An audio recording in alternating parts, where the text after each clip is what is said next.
Leo ni furaha kubwa kwamba kuona Waislamu wamekusanyika mahali pamoja kwa ajili ya kutekeleza jambo hili. Kwangu mimi tu ni kuwaomba Waislamu kwamba waweze kusherekea kwa amani na usalama, waweze kupendana, waweze kusaidia maskini, mayatima, wajane na wasiojiweza. Iwapo tu tunaona kwamba hali ni ngumu katika gharama ya maisha, ni ulimwengu mzima, si kwamba ni Kenya, maisha yamekuwa magumu kutokana na ile hali ambayo iko pale katika Mashariki ya Kati.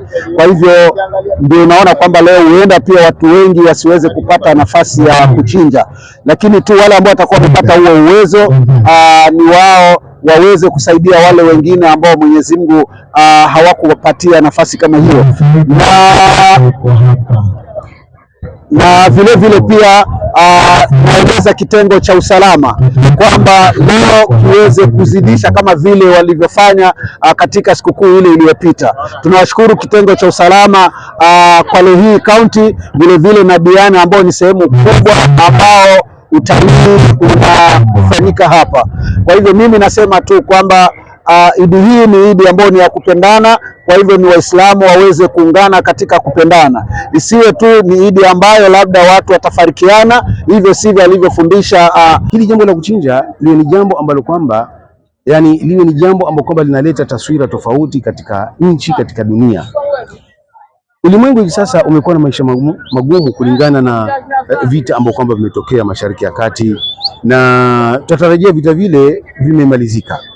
Na sisi la kufanya kama Waislamu katika siku hii ya leo, kwa sababu tuna siku 4 za kusherekea au 5 na serikali imetupa siku karibu nyingi za kusherekea, ni Waislamu waungane pamoja. Mnyonge yeye daima atakuwa anamuomba Mwenyezi Mungu, na hakuna silaha kubwa kama kumuomba Mwenyezi Mungu. Tumuulize Mwenyezi Mungu, sisi tunataka amani, tunataka pale kwamba pamekoseka basi parekebishike. Yule ambaye kwamba ni mgomvi, Mwenyezi Mungu amlete awe rafiki, kwa sababu tunasema kwamba ndovu wakipigana zinazomia ni nyasi.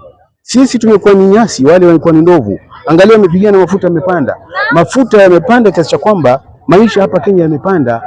Kuna watu walikuwa wakichinja mbuzi 10, 20 kila mwaka, lakini angalia hakuweza kuchinja kwa sababu ya maisha yamepanda. Sasa kwa sababu sheria imeturuhusu sisi tunaweza tukashirikiana katika mnyama mmoja, kuanzia ng'ombe, ngamia, basi imekuwa ni jambo pia tushirikiane, tuchinje pamoja na tuchinje, tumuombe Mwenyezi Mungu kwa dhati alete suluhisho katika haya masala ambayo kwamba yapo. Kusema kuchinja si kila mnyama, lakini bali ni wanyama hoa. Kwa Kiswahili ni kwamba wanaitwa wanyama hoa ama domestic animals, kama vile mbuzi, kondoo, ng'ombe na ngamia. Sasa hii siku ya leo, ambayo ni siku ya Jumatano, Alhamisi na Ijumaa, siku zote za kuchinja tunaruhusiwa. Kwa hivyo sisi tunasema kwamba watu washirikiane, na mtu akichinja tuhakikishe kwamba tunagawanya nyama kutoka Muislamu mpaka ambaye sio Muislamu, maadamu yuko karibu na wewe, umpate nyama naye afurahie. Jambo la mwisho kabisa ningetaka kusema hivi kwamba sisi, kwa sababu najua umaskini umejaa na kwa sababu ya mafuta bila yamepanda katika hii dunia, ni kwamba watu wamekuwa na changamoto kubwa sana.